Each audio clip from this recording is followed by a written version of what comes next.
کہ ٹیچرز کے ساتھ میں ہم نے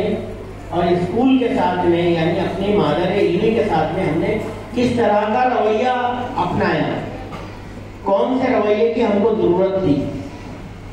میں اگر یہاں پر اسٹوڈنٹس کو کھڑے کر کے کسی سے بھی پوچھوں، کوئی بھی اسٹوڈنٹ یا کوئی اسٹیج پر بیٹھے ہوئے یہ ٹیچر یا ہمارے چیئرمین یا باہر سے آنے والے کوئی لوگ مہمان، کہ آپ بتائیں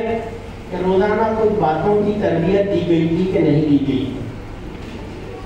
تو بلا شبہ مجھے پورا یقین ہے کہ کسی کو انکار نہیں ہو سکتا ہے کہ ایک ایک چھوٹی چھوٹی چیز کی تربیت دی گئی تھی.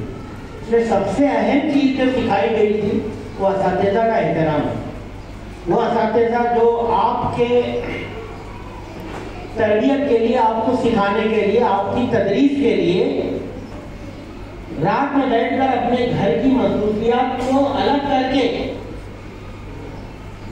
اپنی گھر کی، اپنے اہل خانہ کی مصروفیات، جو ان کی ذمہ داریاں، اس کو ایک طرف کر کے آپ کے لیے لیسن تیار کرنے کے لیے بیٹھتے ہیں کہ کل مجھے یہ پڑھانا ہے. میرا یہ ذمہ داری ہے، میری یہ ذمہ داری ہے، میرا یہ کام ہے کہ میں کل کیا پڑھانے والی ہوں یا کل کیا پڑھانے والا ہوں، اس کے لیے میں بیٹھوں اور اس کی وہ تیاری کرتے ہیں، کرتی ہیں. اور وہ لوگ جن کے لیے وہ اتنا وقت دے کر آئے ہیں اس کی قدر نہ کریں بلکہ توہین کریں کھلے کھلے، یہ بڑے شرم کی بات ہے، بہت افسوس کی بات ہے.